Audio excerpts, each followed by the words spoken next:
Now let's get into our next discussion. Now, the Nigerian National Petroleum Corporation will soon translate from a public to a private ownership just in a matter of months. This is coming as a result of the signing of the Petroleum Industry Bill into law by President Muhammadu Buhari.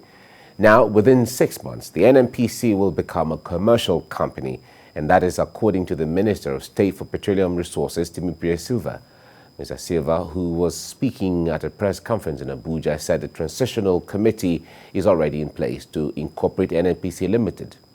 All shares in NNPC Limited are expected to be vested in the government at incorporation and held by the Ministry of Finance. Mr. Sylva noted that although the new Petroleum Act has deregulated the oil sector, subsidy policies will remain in place till further notice.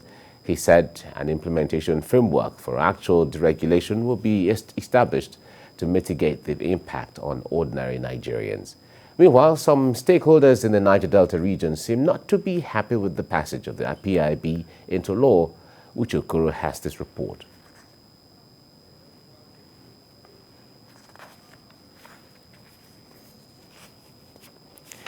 All right, we'll certainly get to play that report for you so you have other perspectives to what we're talking about. But let's bring our guest in, leadership researcher, Dr. John Nekundayo is here with me in the studio to help make sense of all of the... Okay, I understand Uche Okoro's report is ready. Let's play that first to give us perspectives to what we are talking about. For more than 20 years, the country looked forward to the legal framework that would improve transparency and accountability in the oil sector. But hope turned to disappointment for many in the oil-rich Niger Delta region after the Petroleum Industry Bill scaled through the National Assembly. Despite the long wait, President Muhammadu Buhari's decision to sign the bill into law is being described as hasty, as the dispute over its provision for host communities has not been addressed.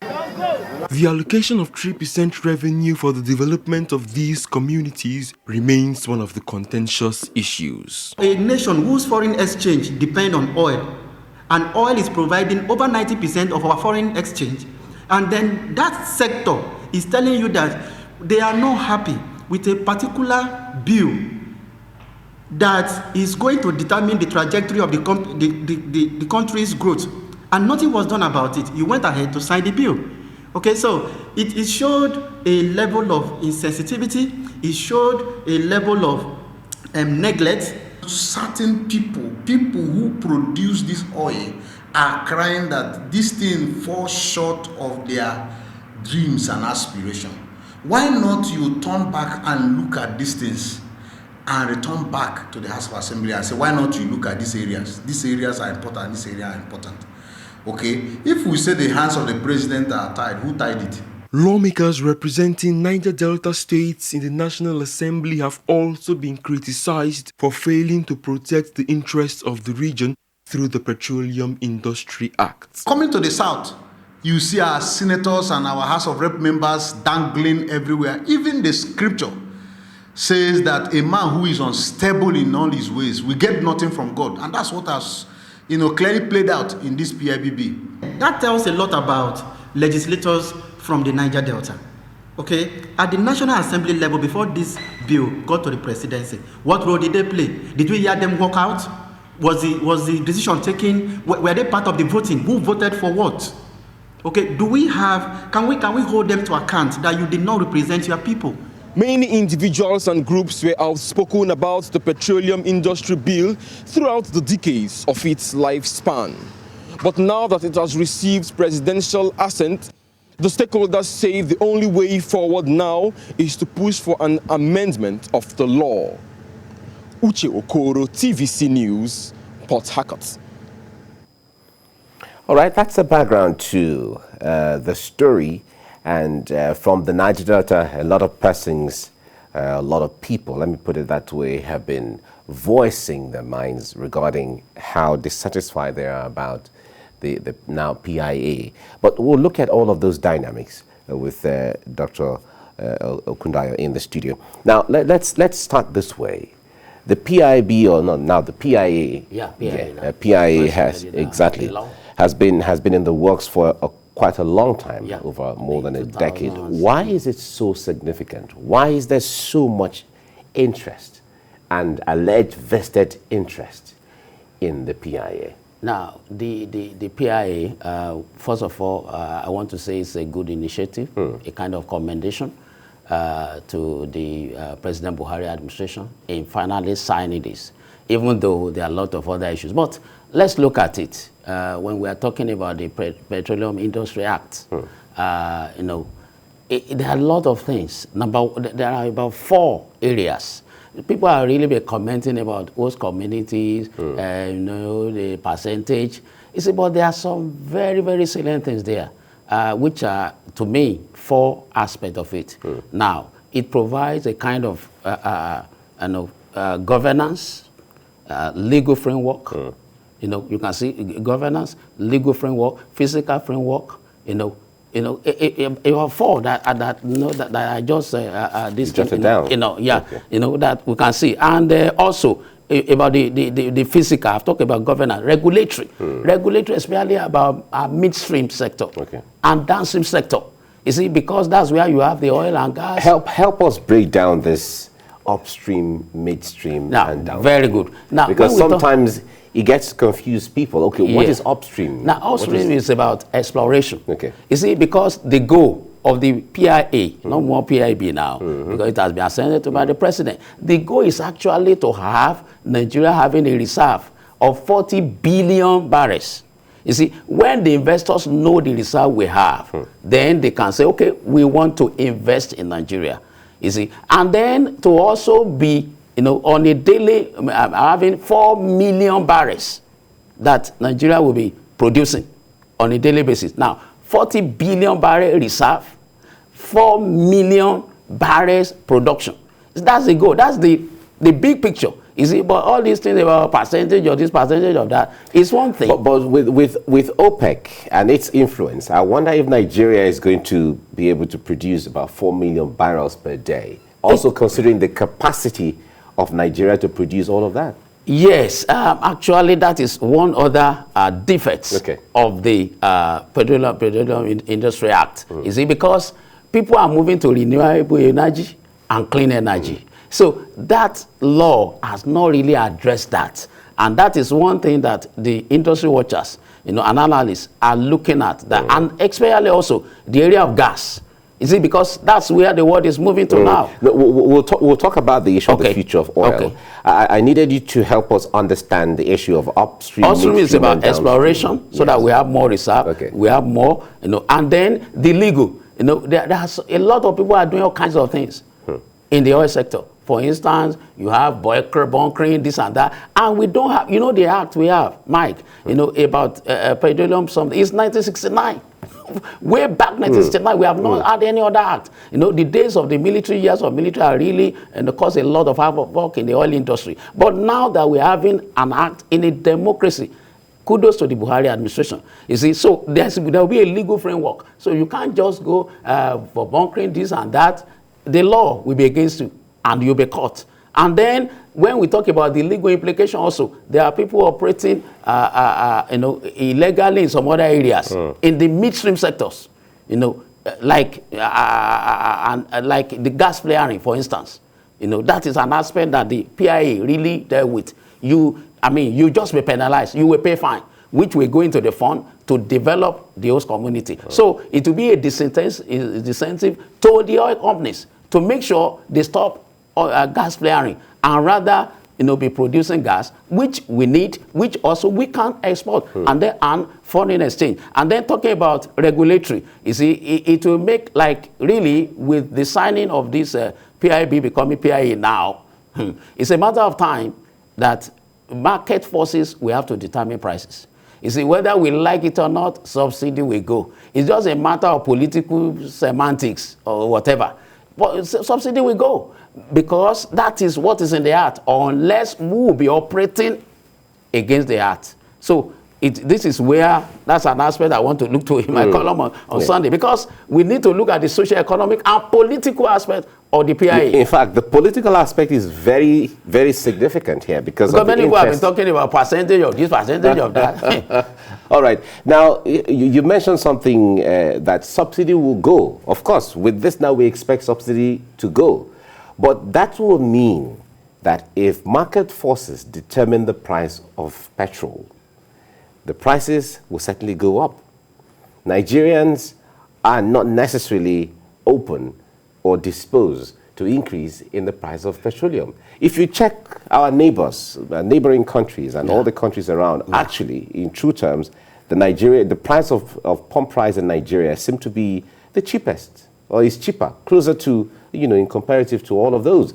So how do we balance that, really? How do we make Nigerians understand that these are the realities for the industry to grow?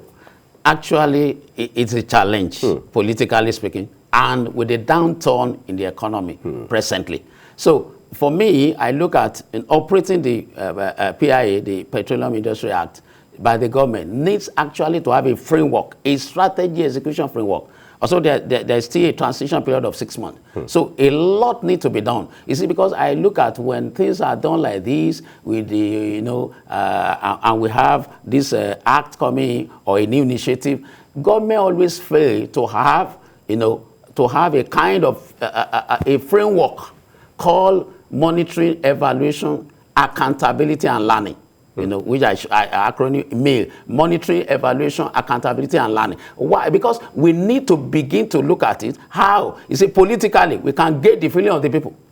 And, send people out there, get their feeling. And then while we are operating it, then we learn. We begin to look at. You see, because this heart, definitely, the host communities are not happy. You can hear from that report. And even the southern governors, they made a kind of this thing to the president concerning it, even though the governors also are pushing for increase in price, because so that revenue will come to the central account and the state can have more money. So it's dicey, politically at this time for the market prices to just be regulated by demand and supply in the market. So politics has to come in. But in the Petroleum Industry Act, there is still that even the authority, because the authority still has to mediate in fixing the price. So even though it's going to be determined by market price, so there's that inclusion there. So I believe politically, the government will have to do a lot between the labor,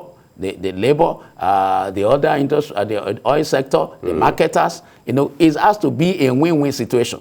You see, because one thing that people are really saying about this act is good, like I said, but then we have not done a lot of political under a kind of political something that's supposed to do. You see, especially with the host communities, with the because I remember House of Rep passed, to them it should be 5% to the host community. Why the Senate said 3%? Between 2.5 to 5%. Yeah. And then there was a Senate who came to say, okay, just peg it at 3% and all of that.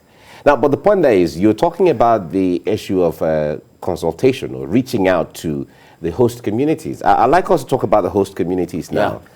Voices from the Niger Delta have been very, in fact, in the last 48 hours have been very loud and have been very straightforward regarding how dissatisfied they are. Well, although we cannot say everyone, but majority from what we have heard so far, what we're monitoring so far, are saying that they're not pleased with the passage of the Petroleum Industry Act or law, as the case may be. But talk to us basically. What are the ideals that would have taken place and how to ensure that everybody is on board with this act? One thing I would say is that, because the advisors of the president need to work more, and especially in those years of democracy, we used to have very robust, presidential liaison, with the National Assembly. You see, in this particular, because I'm looking at it, one way I'm looking at it is that Petroleum Industry Act, possibly the Electoral Amendment Act also, we go this way. The president will just append signature. And that will not be too good. Even though both BIA, electorate, they are good. But then there are some contentious issues which needs to be addressed. That is why, even by after the National Assembly have passed this bill to the presidency, they are supposed to be a kind of interfacing with these people. It may not even be in the news, so that there will be a kind of political settlement. It may still be, this is what the president will sign, but there are some considerations politically that they will discuss with them. Don't worry, we will do this for you. We will do this for you. It's give and take. It's win-win. The president cannot be waiting for everybody to say, I am satisfied. It will never happen. I remember this bill had been in the 2000s, 2009, 2012, 2018. It was never signed. When Dr. Bukola Saraki was president of the Senate, it was passed to the president. President did not sign. So it was going back and forth. Is it because there were a lot of interests that were actually, factor in before finally arriving here. It's not just about host community now. Even before, the investors were saying it's not competitive enough. And if it's not competitive, they are not going to come. And then the whole thing will just be a paper tiger to just be on the shelf. So a lot of things really came. But the aspect of the host community was not really addressed. Now, before you are saying, okay, amendment, we'll be talking about 2 years, 3 years, 4 years, or 5 years. Amendment is not easy like that. So the government needs to have a lot of collaboration, a lot of interfacing with people, you see, in a way that people's opinion will be factored in before this thing becoming a law. All right, there's also part of the law is that NNPC will become, after the unbundling, and it will become a private company where it is listed and Nigerians are buying into it one way or the other, either at the stock exchange or maybe any other style of it where investors buy into it one way or the other. But looking at it on the face value, that's beautiful, that's amazing. It's going to make it more efficient and all of that. But on the other hand, if you look at it practically, especially when you see unions within the industry who are as powerful or as influential one way or the other, how do you think that area of things is going to be handled? That's why I said there should be a framework called monitoring, evaluation, accountability, and learning. You see, that will be fed in back into the system so that we see what is working, what is not working. In every strategy, you have find out, and then you now know what to do, because definitely there will be a kind of debacle with the labor unions. You see, because from what I can understand, really, the NNPC, it will still be NNPC, but no more corporation. It will be it'll be limited or something. Yeah, it will be limited. Or PLC. It's not PLC. It's going to be a private company. Oh, yeah. You see, Okay. the asset, the liability of this present NNPC will be taken over. And then some will even be liquidated. So then that is in the PIA now. We won't even have what we call, PPML, and PPPRA. They are gone because market forces will determine the prices. So there are a lot of things in the operation of the PIA that needs really to be studied. I think the government will still need to do a lot of work there, especially in interfacing with the labor unions. Okay. Now, let me ask this basically, because several administrations in the past have tried one way or the other to pass the bill. They couldn't pass the bill. Like you said earlier on, it was sent by former Senate President under his leadership to the President.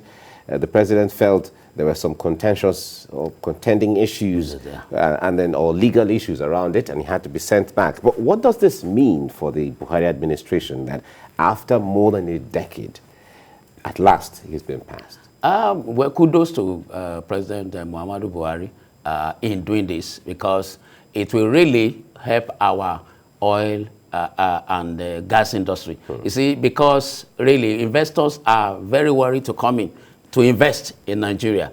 And like one of the analysts said, one of the experts said, you see, our foreign exchange earning, coming from the oil sector is huge, is humongous, really. And then, even though oil contributes just 10% to our GDP, but when you talk about our income, it's about 60% of our revenue. So that is why that sector is In fact, some important. estimates put it close to about 90%. Okay, 90%. In So some estimates. yeah. So and for our foreign exchange earning is the one that is 60%. No, but for our revenue is about 90%. So it's a lot. A lot is coming from the oil sector, really, and that is why it's kudos to the government on this. But then, even though it's not too late, it's still not too late. The government can still reach out to the host communities. It's not too late. It's not just in the Petroleum Industry Act.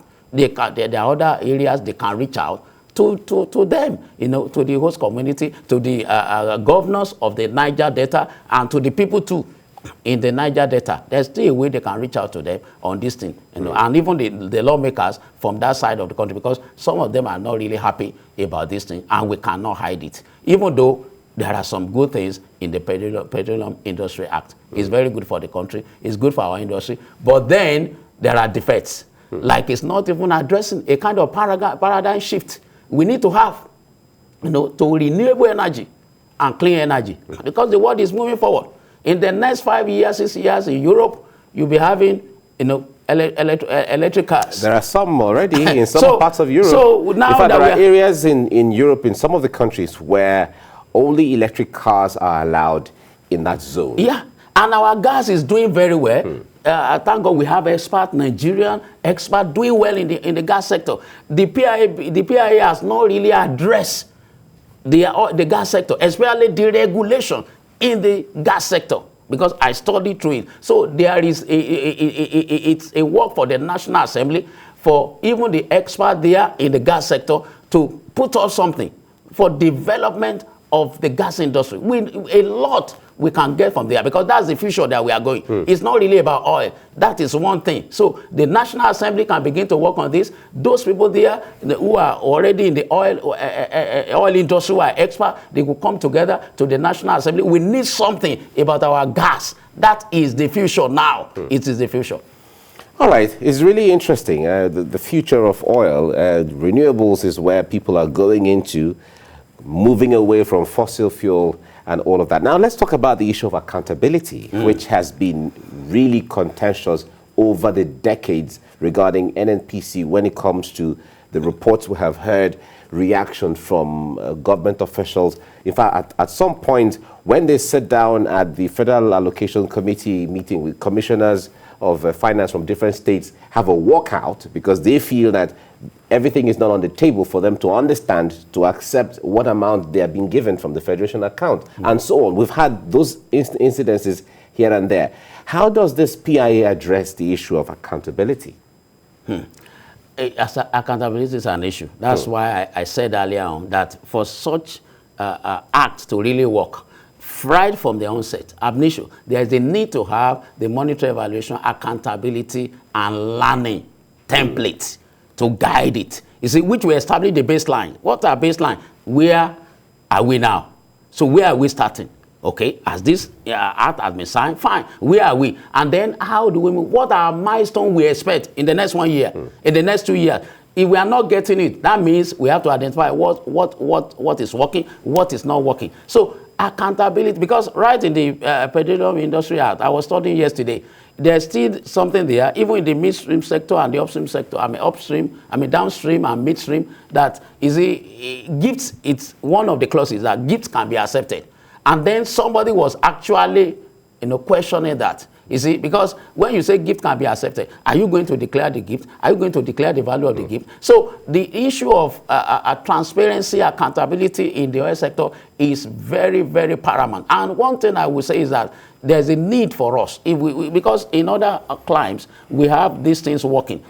Let's make most of these things, our transactions to be open, to be transparent as much as possible. Is even the government publishing, whatever is coming, not hiding this thing. Let it be so clear. You have some nation that when you click on the button, right, you can just see what is happening. And then from day to day, month to month, there is a need to see that when the government is open, then there won't be this thing for people to play hanky-panky.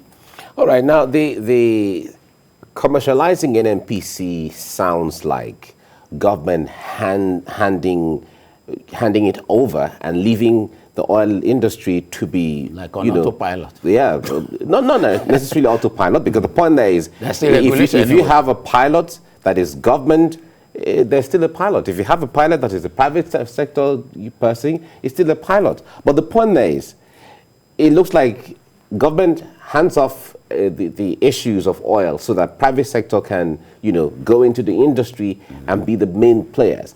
Is that what you're really seeing going forward? Yeah, especially in the midstream and downstream sector. That's very, very important. Because before, you can't take, because now the downstream, the midstream sector, that's actually where the industry watchers should actually go and really study. You see, because before you get some authorization, license, some other, you have to apply to the minister.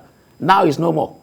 That regulatory authority can issue license. So it causes all kinds of red tapeism that have been existing before, and we really ease the operation of the oil and gas in the midstream sector and in the downstream sector of the economy. So to me, it's a good thing. And then more power is given to the private ownership, private players, apart from the government. So government is just regulating. Government is just watching, and then government is like the umpire, it's like the referee. It's like you have footballers playing on the field, and then when there's a foul committed, of course, the whistle will blow. So that's what the government is trying to do now, and it's good for the oil industry. Is it because players can actually come in, and then determine, I want to invest here, I want to invest here, this is what I want to do, and they are sure that they can make their profit and then run very well. All right. A few weeks ago, the government announced the allocation of about hundreds of millions of dollars to refurbishing or reviving the refineries in Nigeria.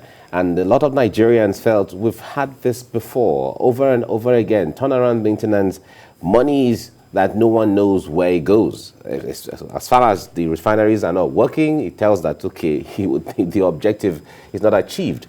But how would that enhance, at this time around, we want to assume that maybe they're getting it right now, because it was just a few weeks before the PIA was signed. Yeah. So how would that work together to, bolster the oil sector? Yeah, well, that has happened before, like you said. In the future, with the PIA, I don't see that happening anymore. You see, and because we have a lot of turnaround maintenance, it has been. And then, what is the output? That's why I say for any of this kind of thing, we need monitoring, evaluation, accountability, and learning process to be inculcated, to be in the framework. That is very, very important, in the way forward. So that's what I would say, because what we use in turnaround maintenance, other people are using it to build new refineries. I stayed in Singapore before. Singapore has about 4 refineries. 4. And can you imagine, we carry oil to a nation like Singapore. We also have 4. We have 4, but our 4 are obsolete. They are there. They are not performing optimally. In fact, I don't even know the one that is running now. That is which is not really too good for Everyone us. is waiting for the almighty Dangote refinery, which is said to be one of the largest ones around Africa, and so that maybe with that, the issues around oil, I still see a problem in the horizon, because all is not well. Why is that? With that project, you can read what is in the news. All is not well within that. You see, because it's a lot of investment have been there. Now, even I think that particular group of companies is actually going to the federal government now, be partaking in this thing, and the outlook doesn't seem too nice. Yeah, but the federal government is announcing, or at least from reports that we heard, they are saying they're going to have a buy-in of about 20% into the Dangote refineries. With that, wouldn't it help to stabilize whatever that you foresee that could happen? Now, I said the other time, Mike, and I'm still saying it, we should be looking more into the oil, into the gas. Okay. Gas, and renewable energy. And renewable energy than these petroleum products. All right, we have to leave it here now. Leadership researcher, Dr. John Ekundayo, thank you very much for coming on the program. Thank you, Mike. Thank you. Thank you.